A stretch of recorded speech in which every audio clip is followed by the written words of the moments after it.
Someone came to me after class once with kind of a forced smile on her face and said, "You are such an amazing dancer." I smiled, I said thank you, but something didn't feel right. Because the goal was never for someone to walk out of my class thinking about how good I was. The goal was for them to walk out thinking about how good they felt. And in that moment, I realized something had quietly gone wrong. And it wasn't until I saw the look on that woman's face that I finally understood what I had been doing. Without realizing it, my class had become all about me. There are two types of instructors, Spotlight Leaders and Floodlight Leaders.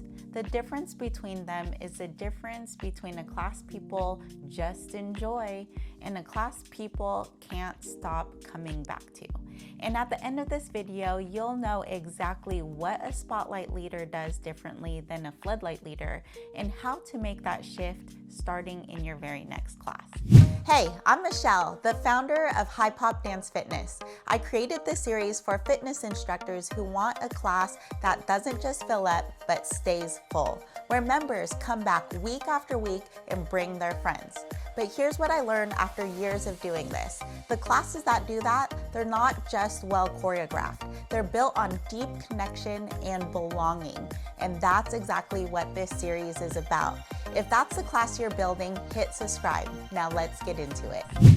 Let me take you back to that moment. She walked up to me after class and with this certain smile said, "You are such an amazing dancer."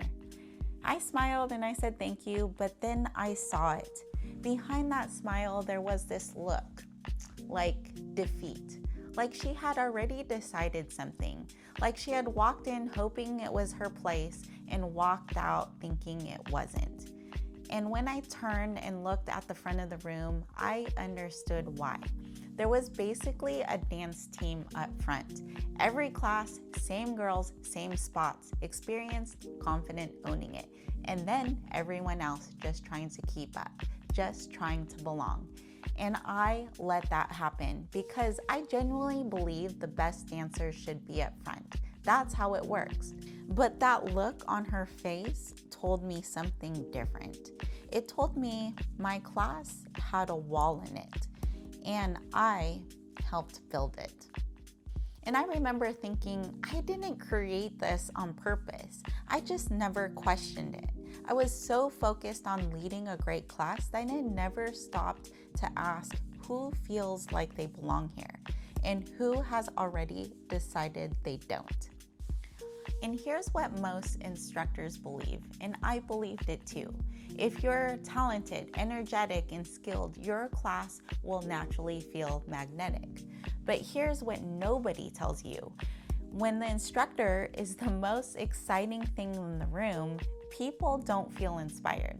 They feel like spectators. And spectators don't come back week after week. Members do. A Spotlight Leader keeps the attention on herself. She's the focal point, the reference point, the one everyone watches. While that might look impressive, it doesn't create connection. It creates distance. Now, a Floodlight Leader does something completely different. She shines the light on everybody else. She notices people. She calls them up. She celebrates them, not for how they perform, but for who they are. And here's what I didn't understand yet. This is the moment people quietly disconnect, not dramatically, not all at once. They just slowly stop feeling like they belong. And when people stop feeling like they belong, they stop coming back. And when someone feels seen, accepted, and championed, something shifts. They show up with more confidence. They start to believe in themselves a little more each class. And that confidence, it compounds over time. That's what makes a class magnetic. Not necessarily the choreography, not the music, not even the instructor. It's the way people feel about themselves when they're in your room. And here's what gets me. Most instructors think their job is to shine, to bring the energy, to be the example, to be the most magnetic person in the room. But instructors who actually keep people, they don't make themselves the most magnetic thing in the room.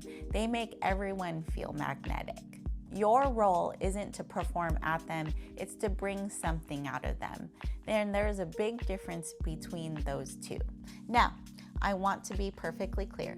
This doesn't mean you hold back your energy or your personality. In fact, when you move freely and confidently, it gives your class permission to do the same. It's not about doing less. It's about directing your energy differently. So, how do you actually break down that wall? How do you go from a room that's divided to a room where everyone feels like they belong? For me, it started with one simple change. I looked at my class and I saw the pattern clearly. Same people in the front, every single class, and the rest of the room watching them. So I made a decision, and honestly, it was one of the simplest culture shifts I've ever made. There are two ways you could do this, and I want to give them both to you. Option 1. This is what I do about 60% of songs. I simply invite up different people to the front throughout the class. Not the same people, not the most experienced dancers, just whoever I feel called to in that moment. A tap on the shoulder, I say, hey, come to the front with this song. Simple, warm, no pressure. And here's the thing, some people will say no, and that's completely okay. Because here's what I've learned, it's the invitation itself that is the moment. The acknowledgement is what makes someone feel important, like they belong, like they were seen. Whether they step forward or not, that moment lands.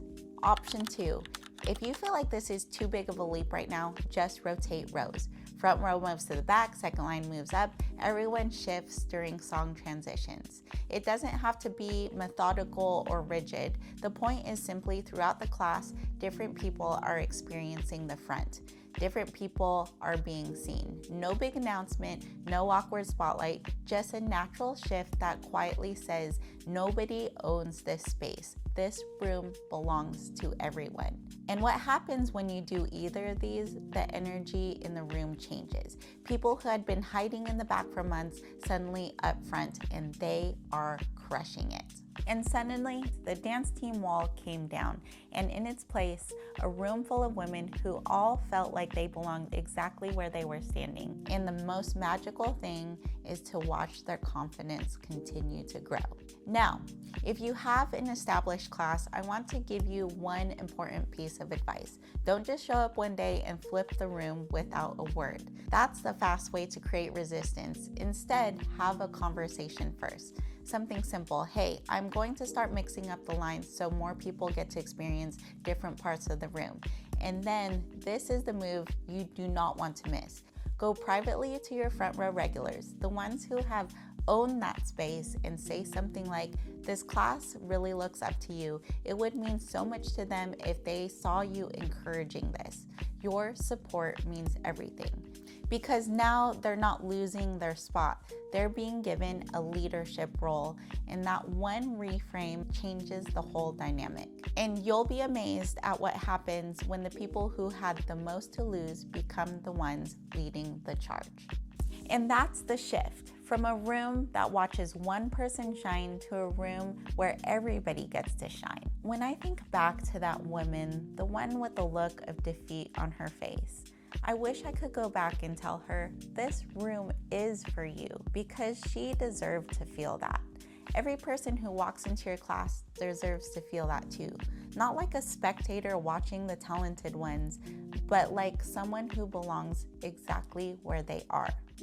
And the hardest part about this mistake, you don't always see it happening. Nobody raises their hand and says, I feel like an outsider here. They just quietly decide it's not for them, and they don't come back. And that's the kind of disconnect that costs you everything and announces itself to no one. So here's where to start. Number 1, ask yourself honestly, when people leave your class, are they thinking about how good you were or how good they felt? That question alone will tell you everything. Number 2, rotate lines. Start there. It's simple, it's immediate, and it quietly breaks down every wall that's formed in your class. Number 3, go to your front row leaders privately. Give them a role in the change. Make them a part of the solution, because when they lead it, everyone follows. And if you want this full framework for building this kind of culture inside your class, Not just the concept, but the actual system. It's all in the Magnetic Instructor Guide, and it's free, and the link is in the comments below. And again, not everyone is meant for your class, but the right people, they shouldn't quietly disconnect because they never felt seen enough to stay. But here's what I want you to sit with. We just talked about what the Spotlight Leader behavior looks like in the room. But in the next episode, I'm going deeper because behavior doesn't just appear out of nowhere. There's always a root cause. And for most instructors, including me, it comes down to one thing: confidence, or specifically, the kind of confidence we've been taught to perform. In episode 3, I'm breaking down the difference between surface level confidence and the kind that actually makes your class magnetic. And I'm sharing something personal I don't talk about often because I think it's the only way it actually lands. You don't want to skip this one. And if you haven't grabbed the Magnetic Instructor Guide yet, the link is in the description. See you on the next one.